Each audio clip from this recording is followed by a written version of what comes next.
네, 안녕하세요.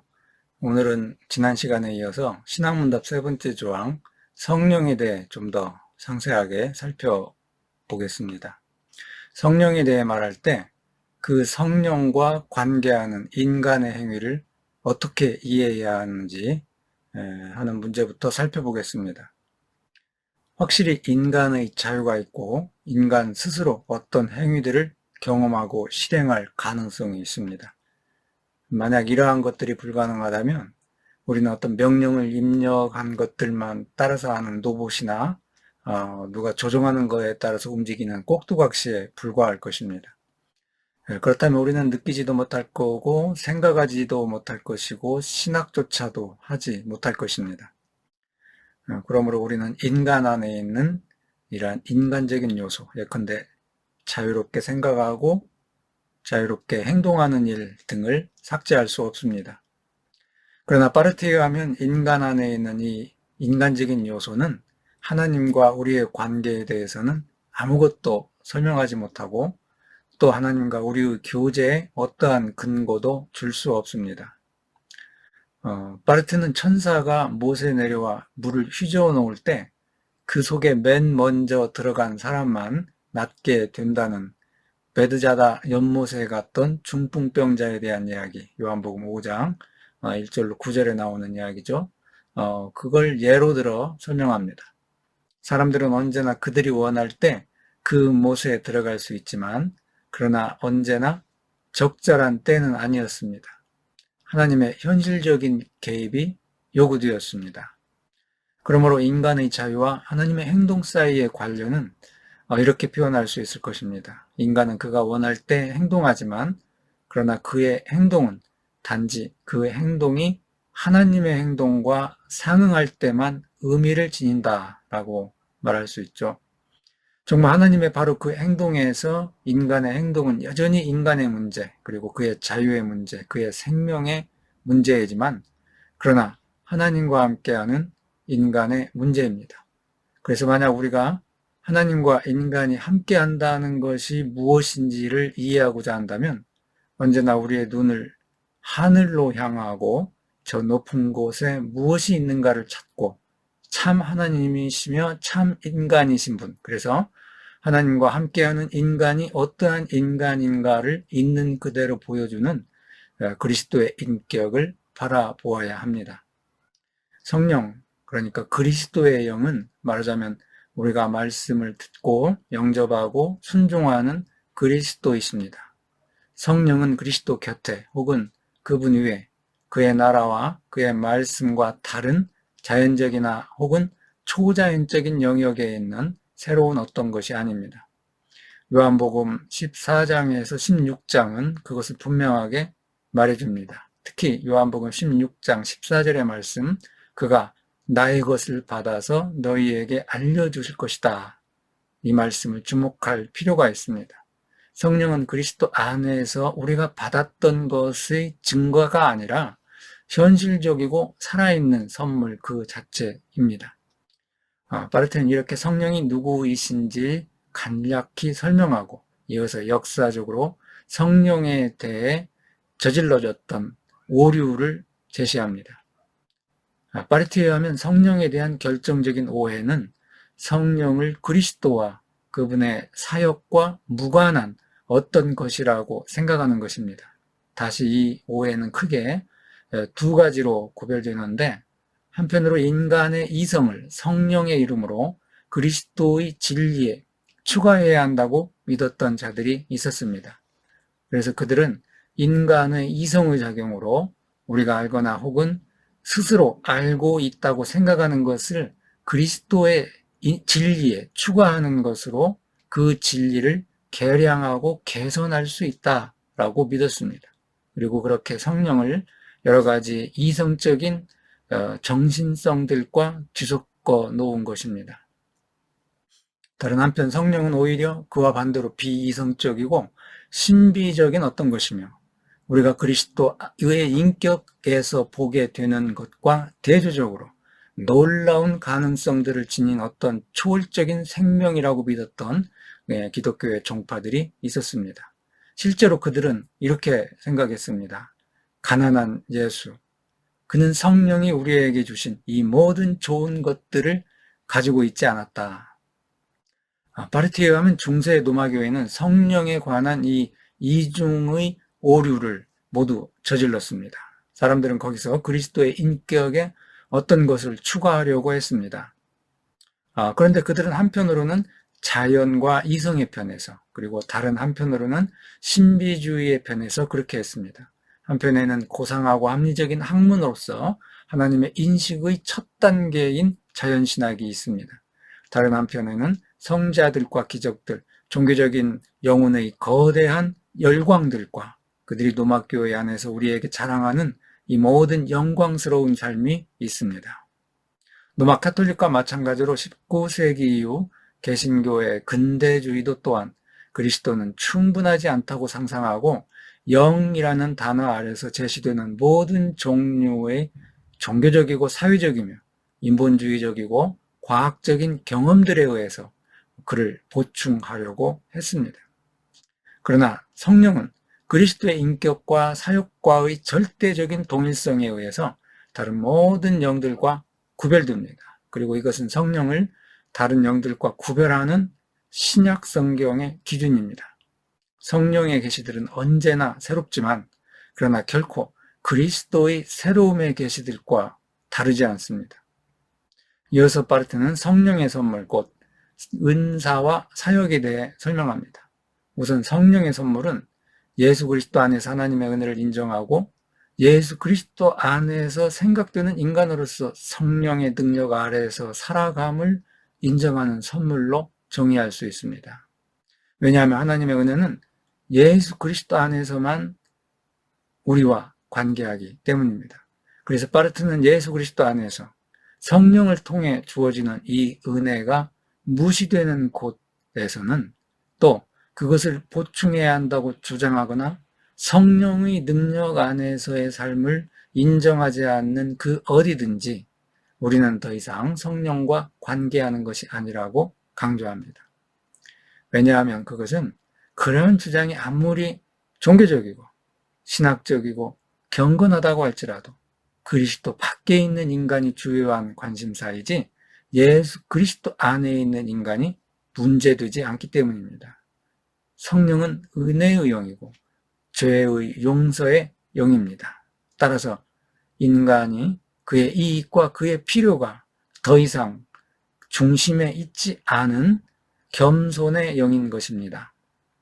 그래서 성령은 모든 영들의 표준입니다. 그리고 또한 성령은 그 영들을 판단하기도 합니다. 따라서 그리스도의 교회의 임무는 교회에 주어진 표준에 따라, 즉 하나님의 아들이신 그리스도의 영을 따라서 다른 모든 영들을 식별하는 것입니다. 신약 성경에 의하면 성령은 신앙의 대상들 가운데 하나입니다.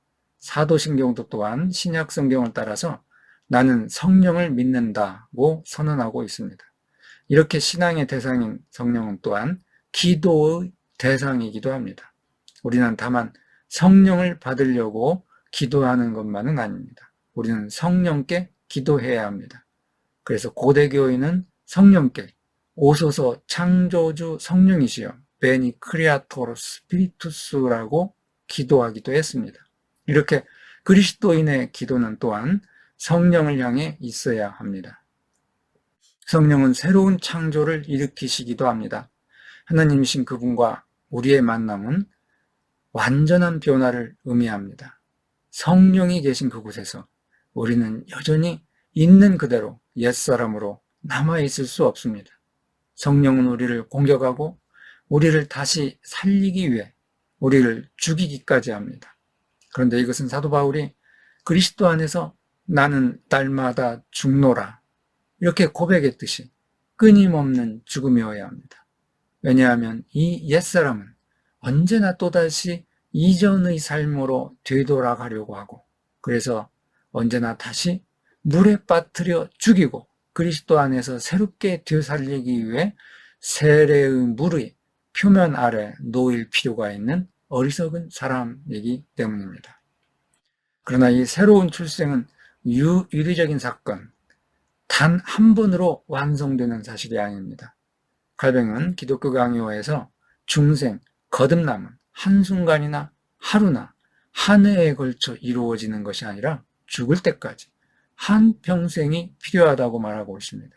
그것은 단 한 번으로 완전한 거듭남이 가능할 정도로 위대한 성자는 이 세상에 존재하지 않기 때문입니다. 바르트는 두 가지 점에 대해 좀 더 말하는데, 그것은 성령이 사랑의 영이라는 것과 성령이 통치에 대한 것입니다. 먼저 성령이 사랑의 영이라는 것은 그리스도교의 삼위일체 신앙이 분명히 말하고 있듯이 성령이 이미 하나님 자신 안에서의 아버지와 아들 사이를 묶는 끈이고 동시에 그들의 사랑의 표현과 수단이라는 것을 말합니다.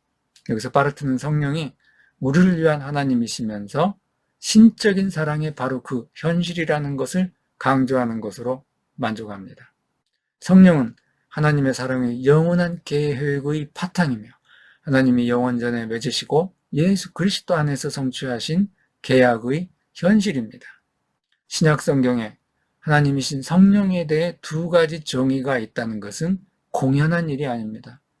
하나님은 영이시다. 요한복음 4장 24절. 그리고 하나님은 사랑이시다. 요한 1서 4장 8절. 그런데 이 두 가지는 서로 다른 것의 현실입니다. 예컨대 하나님의 영은 그의 사랑이 드러난 것이고, 그리고 하나님의 사랑은 예수 그리스도를 나타내는 그의 영이십니다. 마지막으로 바르트는 성령의 통치를 상기시켜 줍니다. 성령의 통치는 부활과 다시 오심 사이에 있는 그리스도의 통치와 상응합니다. 그리스도의 부활은 어떤 점에서는 마지막일 수 있을 것입니다. 그것은 이 세상의 마지막과 하나님 나라의 시작을 고지하기 때문입니다. 그러나 하나님은 그리스도의 부활이 세상 역사의 마지막이 되는 것을 원하지 않으셨습니다. 하나님은 그리스도의 부활과 하나님 나라의 완성 사이에 그리스도의 통치, 곧 성령의 통치를 끼워 넣으셨습니다. 그래서 우리는 하나님의 자비와 인내를 우리에게 알리는 이 마지막 시간 동안에 누릴 수 있고, 그래서 아직 회개할 수 있고 아직 살아갈 수 있는 것입니다. 성령의 조항에 대한 바르트의 강연에는 특별한 부록이 붙어 있는데, 이 부록은 강연에 뒤이은 질문 순서에서 청중들이 성령의 열매들에 대해 바르트 교수에게 몇 가지 질문을 제기한 것에 대한 바르트의 대답입니다. 이 부록은 바르트가 다른 곳에서는 방대한 교회 교학에서도 거의 언급하지 않은 성령의 은사에 대한 바르트의 유일한 해명이기 때문에 살펴볼 만한 가치가 있습니다. 이에 대해서 설명을 곁들여 간단히 소개하겠습니다. 청중의 질문은 다음 세 가지 질문으로 요약됩니다. 그리스도인의 외적인 태도로부터 그가 성령을 받았는지 혹은 받지 않았는지를 말하는 것이 가능한가? 속죄에 대해 설교한 후에 성화를 명확히 밝혀 말하고 성령의 활동이 그러한 방식으로 나타난다고 말하는 것은 가능한가? 특히 치유의 은사, 방언 등에 대해 어떻게 생각하는가? 바르트 교수의 대답의 요점들은 다음과 같이 요약될 수 있습니다. 첫째, 성령이 신자들 안에서 가시적인 열매를 만들어낸다는 것은 확실하나 신앙의 눈에만 가시적일 뿐이라는 것입니다. 신앙만이 신앙을 알아본다는 것이죠. 성령의 표시들은 정말 현실적이지만 단지 신앙을 가진 자들만 접근할 수 있는 현실이라는 것입니다. 둘째, 그러나 이 표시들은 마치 이 세상에서 하나님의 심판이 우리에게 맡겨져 있긴 한 것처럼 절대적인 표준들을 구성할 수는 없다고 말합니다. 이 말은 우리가 서로 상대방을 판단할 수 없다, 판단해서는 안 된다는 말입니다. 어떤 특정한 성령의 은사를 받았는지 여부에 따라 상대방의 신앙의 정도를 판단할 수도 없다는 것입니다.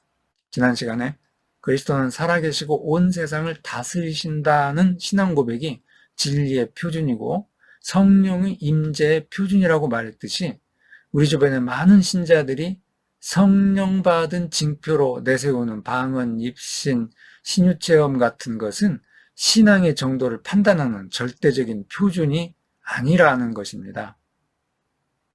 셋째, 방금 언급한 것에 대한 부원 설명입니다. 우리 신자들에게 가장 중요한 것이 무엇인지를 분명히 해명해주는 답입니다. 바르트는 방언, 입신, 치유 이러한 특별한 표현들이 분명히 성령의 은사에 가능한 결과들이지만 그것들은 다른 사람들에게 그것들을 행하는 자들이 성령을 소유하고 있다고 인정하게 하는 조건들일 수 없다고 일정한 제안을 합니다. 바르트는 바울이 고린도전서 12장에서 14장까지 그러한 은사들을 제한적으로 말했던 것을 상기시킵니다. 그리고 가장 중요한 것이 무엇인지를 이같이 말합니다. 복음의 실체인 십자가와 부활의 주변으로 보이십시오. 여기에 빵이 있습니다. 그런데 빵을 필요로 하는 한 우리는 과자를 소리쳐 구하지 않습니다. 우리가 일단 빵을 배불리 먹었다면 그때 아마 후식으로서 우리는 방언, 치유 등등 이 모든 맛있는 것들을 받게 될 것입니다. 여기서 바르트가 빵과 후식으로 표현하는 것이 무엇이겠습니까? 빵은 주식이고 과자는 후식이죠. 후식은 먹어도 안 먹어도 그만이고요. 그러니까 그리스도의 죽음과 부활의 사건, 부활의 사신, 곧 복음을 제대로 선포하고 가르치는 것이 무엇보다 중요하다는 말입니다. 감사합니다.